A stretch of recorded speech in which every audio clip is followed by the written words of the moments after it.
I think that if you look at the situation of the European country or emerging market economies, one thing to help them to develop their economy is to release the bottleneck of infrastructure so they can have a better integration with the global markets. And in China, we have the wisdom, if you want to develop your country, your economy, to build the road first. And BRI emphasized the connectivity by improving the infrastructure. And certainly that will be welcomed by every country. But the challenge is how to implement the project well, to have a good selection, good implementation that need to put into the context of every country's situation. It seems that building infrastructure has been China's development model, part of it.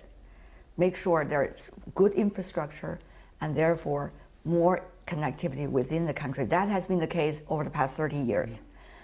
But China is very different, some say. Professor Lin, there has been a very strong central government.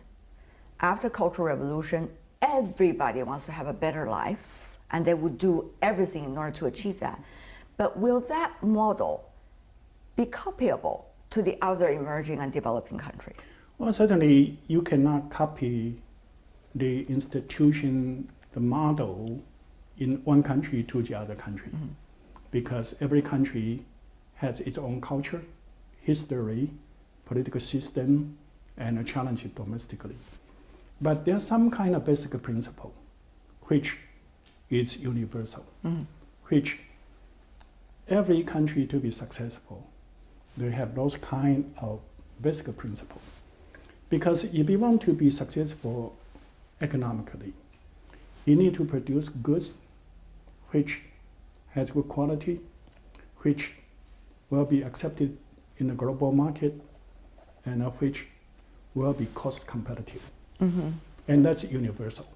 You cannot produce a good with poor quality, high cost, and you want to compete in the international markets. And how to produce goods which is cost effective, competitive. There are two basic conditions. One, you need to go to the sectors which you have competitive advantages. So you can have a low cost of production. But secondly, not only cost of production, you need to reach the international markets.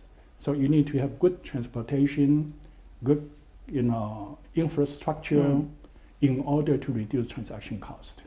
For that, universal. And so I do not mean we try to impose the Chinese model on other countries, because our success, we also learn from the experiences of other countries. And now we reach certain stages that we are in a position to engage in certain kind of project which will be good for China and which will also be good for the recipient countries. Among the theories that you have been throughout the years talk about when it comes to China's way of developing itself, a lot has to do with the role of the government. There's a degree as to what the government should play, its role, and how much. You argue with some cases, for example, Chile and others, suggesting central government, if not doing enough, not sustainable, likely to be supporting to the businesses. But many economists, Professor Lin, you know very well throughout the years as well, that they challenge you. They say if the government plays too much role in many other economies, it also didn't work. Certainly. Now first we need to see, since the Second World War, among about 200 developing economies, 13 were able to achieve 7% or more growth rate continuously for 25 or more years. China is one of those 13. Then if you look into what are the common characteristics of these 13 economies, one, they rely on market institution, where they transit from planned economy to market economy. Certainly market competition is very important. But they have another characteristics. They all have committed proactive government. And so from this, empirical evidence we know, to be successful, you need to have a market, and also you need to have committed and a proactive government to overcome the market failures. Give me Certainly. some examples. Well, the East Asian economies like Japan, Korea, Taiwan, China, Hong Kong, China, Singapore, and mainland China, and also Malaysia, Indonesia. Okay, so there are certain economies in that category. They all have proactive government. But these are all Asian economies, I and only Asian cultures seem to mentioned- have a big respect for central government, it No, seems. actually not, because there are other economies which are not in East Asia. For example, Mauritius is also a very successful country. Malta, also a very successful country. Certainly, there are also other, like Irish economy after the 1980s. It was also very successful. And you can see their government all play a very important role to facilitate this kind of change is possible. Certainly, that sometimes the government may do too much, but the government can also do too little. So we need to understand what is too much, what is too little. And to me, it's that the government's role should try to overcome the market failures to allow the market to function well. If there are market failures there, the government would not try to remove those kind of failures. Then the government did not perform its function.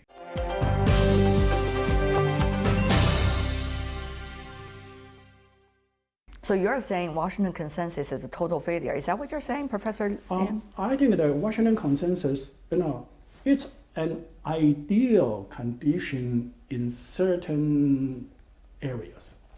For example, you say we need to keep budget balance. Certainly, I do not say the government should have a large deficit, and you need to be, precautious. And I certainly do not say the government should be reckless. Okay, but I think the Washington Consensus is a recommendation for reform from a government-led growth model when the government did too much to a market economy.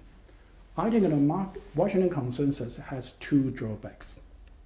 One, Washington Consensus did not recognize many distortions there because it serves certain purpose. For example, in the 1950s, 1960s, most government adopted certain kind of import substitution, heavy industry-oriented development strategies. With the government intervention, protection, and subsidies, they built up quite a number of heavy industries, and at the cost of all kinds of distortions. Okay, and the distortion certainly has some cost. But Washington Consensus only see the cost of distortion and recommend to remove all those distortions. Then what would be the consequence? Those companies those industries would bankrupt. The bankruptcy will create a huge number of unemployment. Then you are going to have social, political instabilities. And so if you see the successful transition economy, in general, they did not remove distortion immediately. They try to provide some kind of transitory protection and subsidies to the oil sector in order to maintain stability. But Washington Consensus advised against that.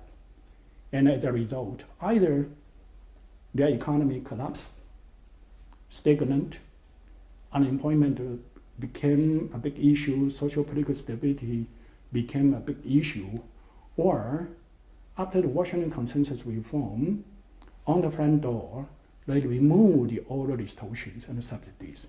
But in the back door, they reintroduced other, even more disguised distortion and subsidies, and at a much higher cost. So that's one reason. Secondly, and specifically that reason, which country are you looking at?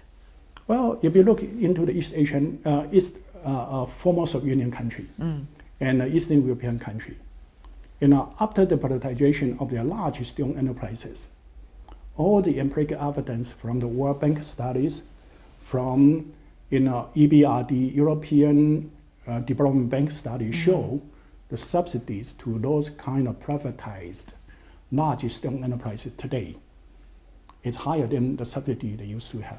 The second thing is that they go too far away. They throw the baby out together with bathwaters.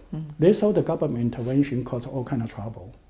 And they recommend the government should not do any facilitation for the development of new industries. And they say, well, everything, once you have, privatize, once you liberalize, everything will happen spontaneously by the market forces. But if you want to develop a new industries in a developing country with many poor infrastructure, very poor business environment, then new industry cannot emerge because, as I mentioned earlier, if your product want to be competitive internationally, you need to develop industry which are consistent with your competitive advantages, so the cost of production will be low. But you also need to reduce transaction cost. You need to improve the infrastructure. But private sector market cannot develop infrastructure. In the 1980s, 1990s, there was an idea, say, well, the private sector will take care of infrastructure. But what was the result? There's only one type of infrastructure which private sectors is very keen. That is telecommunication. And the main reason for telecommunication, private sector is keen for two reasons. One, telecommunication have monopoly rent. It's a natural monopoly. Secondly, it's very easy to collect fees. And so, yes, telecommunication, if you go to some developing country, you find the private sectors are very keen to enter. But other than that, it's almost bottleneck everywhere. Right. Power shortage, congestion, poor port facilities, and with that, transaction costs will be too high. So you're suggesting, Professor Lin, it seems to me that during this infrastructure building, particularly related to BRI, there has to be much bigger government roles than it used to be, whether it's in China or elsewhere in the world. I think that this has been recognized now. But they're also talking about multiple parties, public-private partnerships as well. Certainly, but you need to, even public and private partnership, you need to have the state to take the initiative. Otherwise, the private sector will not come.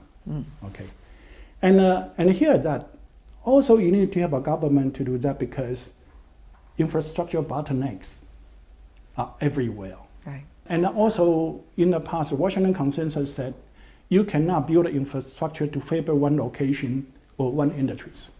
The implication that if you want to build infrastructure, you should build infrastructure for the whole nations.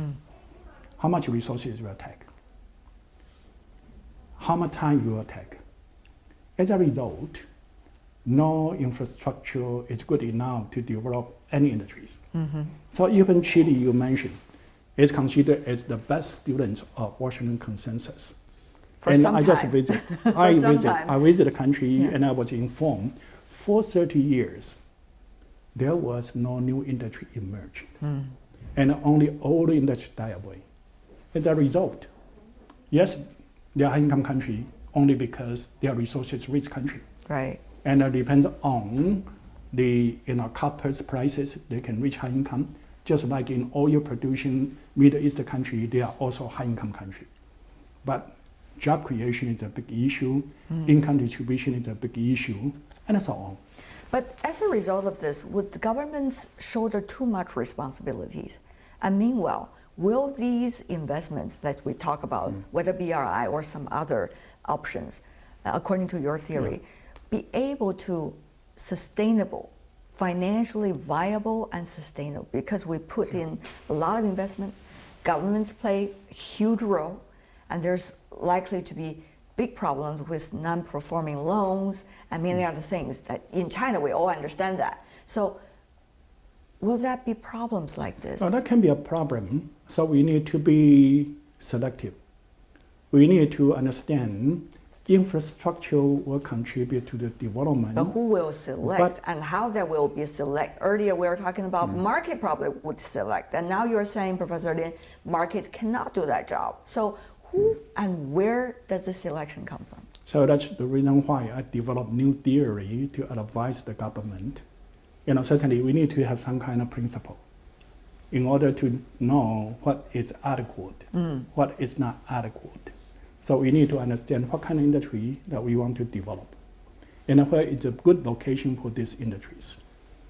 And we also need to know if we want to develop these industries, then what kind of infrastructure will be necessary, and based on that, because it's just like the snowballing effect. You need to have one success first, and this quick success will generate more resources for other success. That's right. Just like Chinese say, a small fire can ignite the fire in the whole forest, right? That's right. But this is exactly where we are discussing, isn't it, for the upcoming BRI summit. I mean, there has to be lower hanging fruits. Yeah. There has to be early harvest to let people see the result and they see the hope there so that they would also jump in. It's extremely important. Yeah, and actually, because there are so many infrastructure bottlenecks there, and so there are many low-hanging fruits.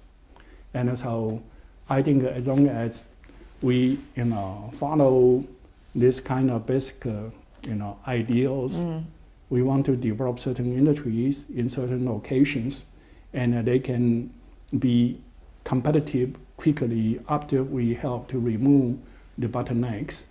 And that kind of success certainly will enhance people's confidence on the one hand, and more resources on the other hand, so they can spread the successes to other locations.